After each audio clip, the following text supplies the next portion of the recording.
Kevin McHale is a despicable human being, for lack of a better word. I wrote a post about the Rockets-Blazers Game 4. I'll include a link to the post in the description below, but I just want to make this video to show clearly with visual aid why Lynn is actually the only person that shouldn't be blamed for last night's Blazers loss, and in particular for the play in which Lynn lost the ball.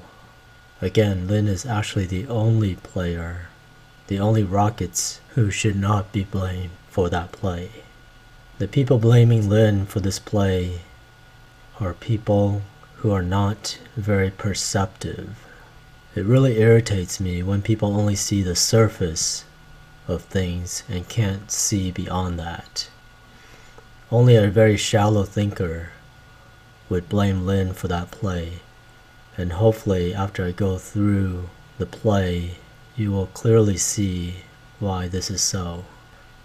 I just saw McHale's press conference in which he faulted Lynn for not calling timeout. To me, this is despicable on McHale's part for a number of reasons, which I will get into a little later. But aside from just being despicable from a character standpoint, it's also unjust hindsight thinking that is just plain wrong from a rational standpoint. I'm somebody who really can't stand hindsight thinking.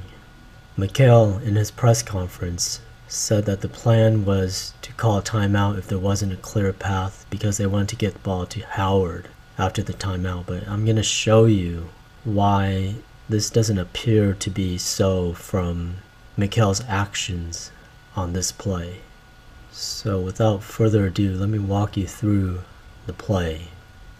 So here's a screenshot of Lynn getting the rebound. When Lynn grabs the rebound, Mo Williams is in Lynn's blind spot. And I want to note here, if Lynn wasn't there to grab the rebound, the Blazers would have had possession of the ball anyway. No one seems to point that out. And if you look on the sidelines, McHale is nowhere to be found on this play. If, as he said in his press conference, his intention was to call a timeout, then why wouldn't he be on this end of the floor instead of at midcourt completely out of the play? So that's one instance in which McHale's actions in real time goes counter to what he said in a press conference in hindsight.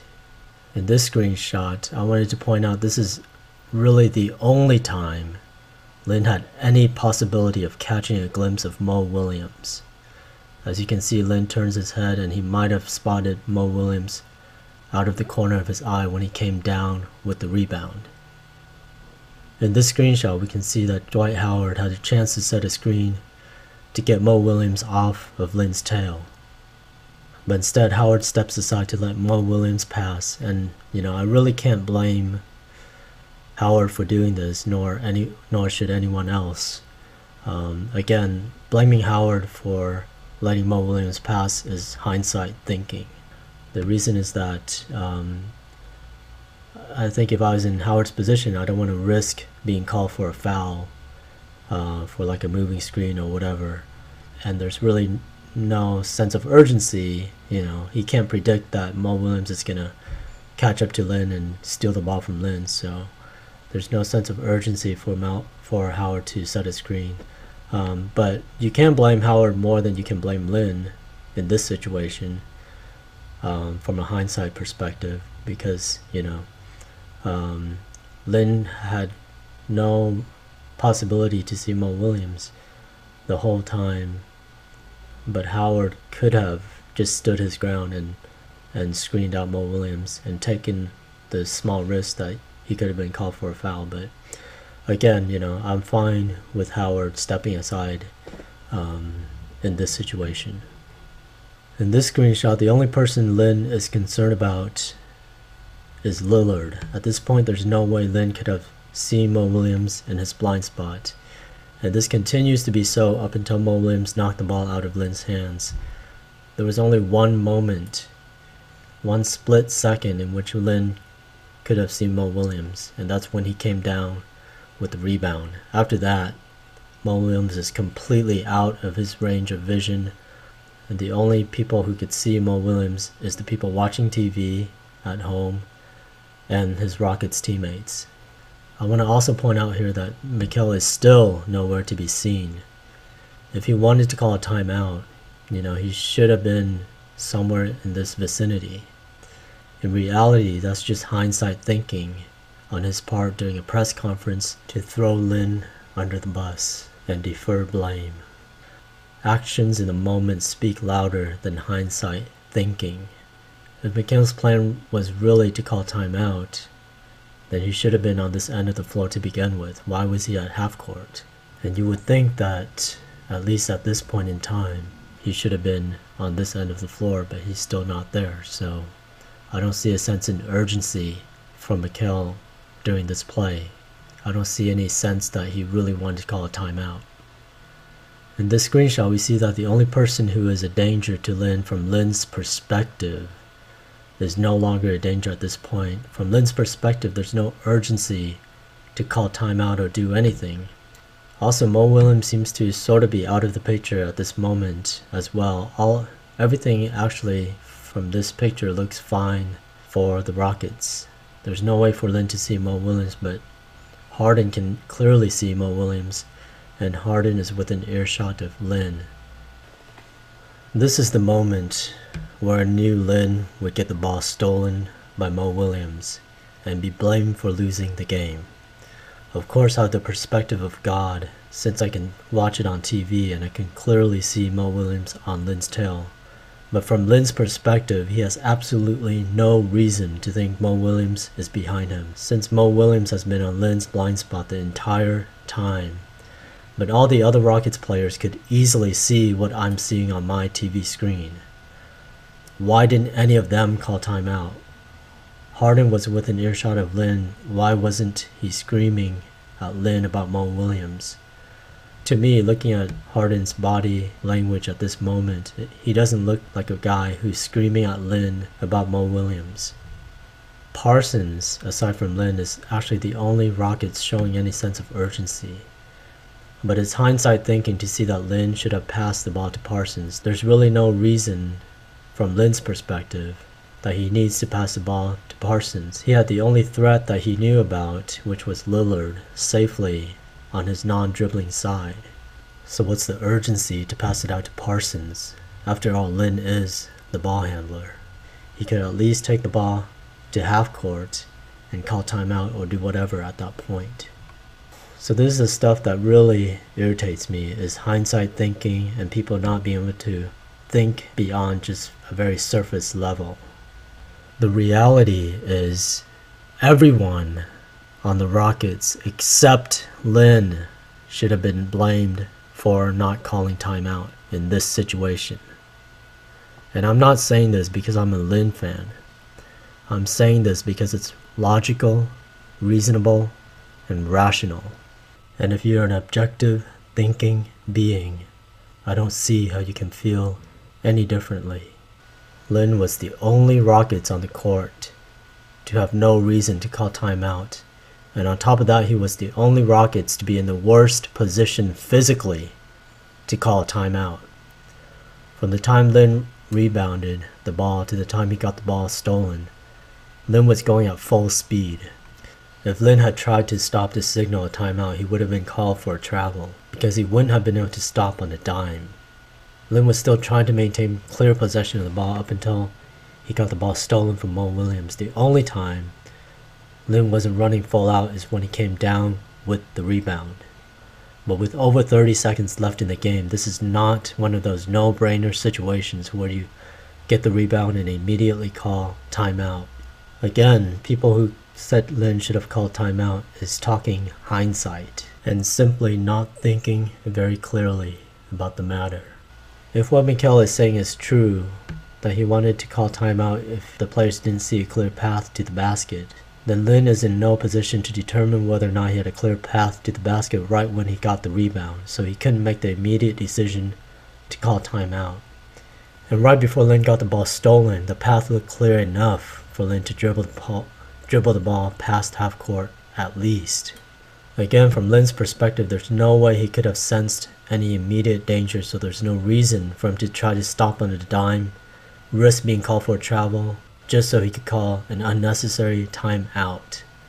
And this timeout is actually unnecessary if you're looking from Lynn's perspective and you're not looking hindsight. All the other Rockets players had reasons to call timeout, yet none of them did that.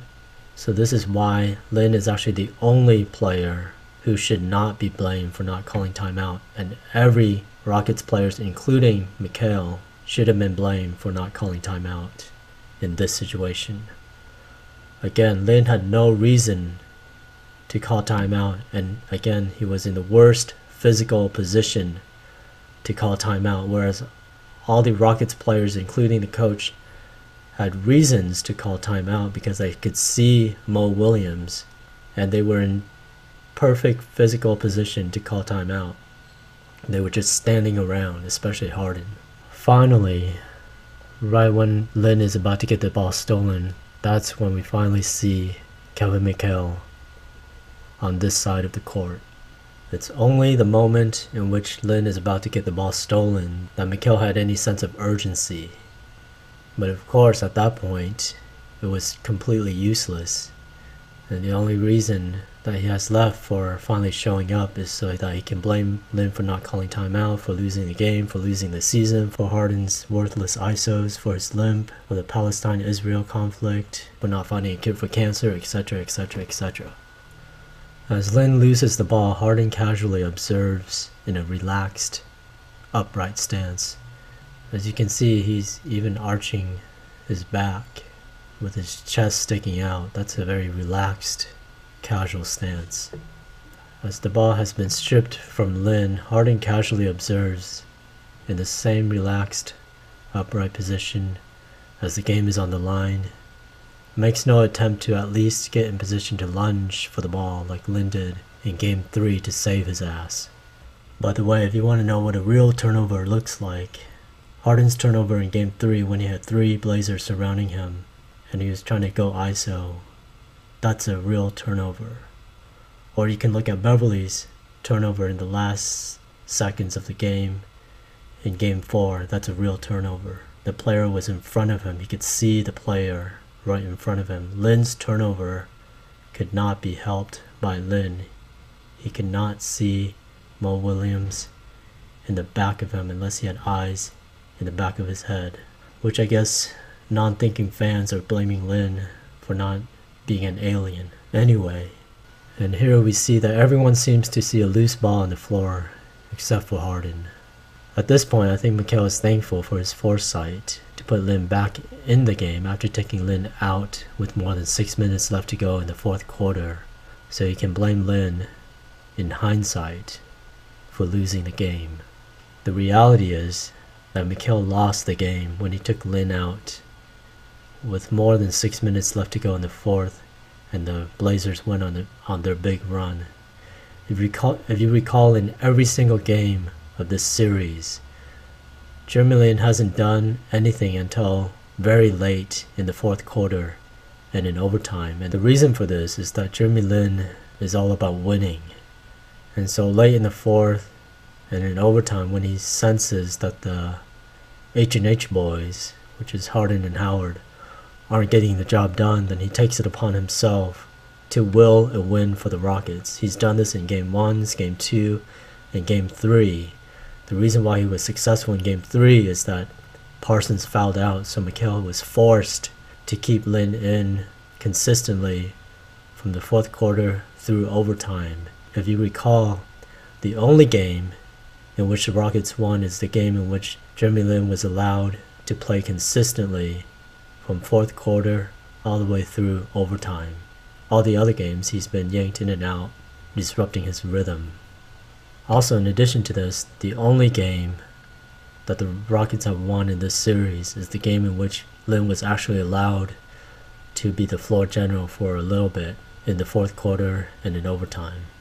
So the irony is, while Rockets fans are blaming Lin for losing the game, the irony is that they lost the game because they did not have Lin late in the fourth quarter and in overtime.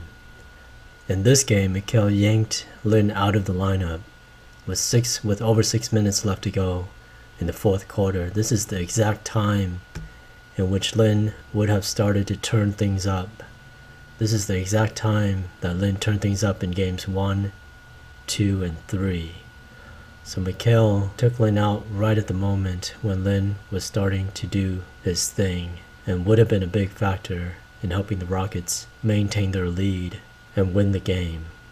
Instead, he took Lynn out, and the Blazers went on a big run, and to me, that's the real reason why the Rockets lost the game. Lynn actually could have won game 1 for the Rockets if he was allowed to be the floor general in overtime. Instead, even though Lynn was the only one that had it going in overtime in game 1, Mikhail went back to ISO Harden during crunch time, which failed miserably.